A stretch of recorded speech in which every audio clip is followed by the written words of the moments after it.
Hi guys, in this quick tutorial I will show you how to add your fingerprint to your fingerprint scanner on P9 Lite. So let's go to settings of your phone and search for option fingerprint ID.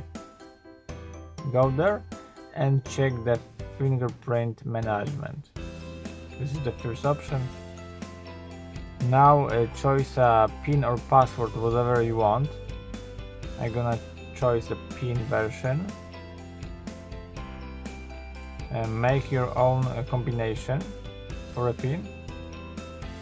Once you get the PIN, you gonna take the new fingerprint to your phone.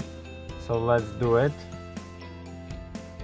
Now take the finger to your phone few times, like you see right here.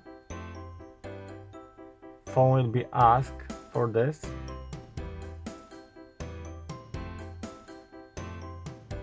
Finally, I'm done with successful enroll it.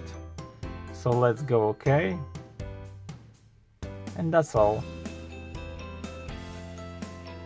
Now you're gonna see, let's take this down. Let's take this finger. It's okay. The fingerprint in P9 is very quick and very useful. Anyway, I hope the video is helpful for you. If yes, you can thumbs up, subscribe my channel and see you by next video. Hey!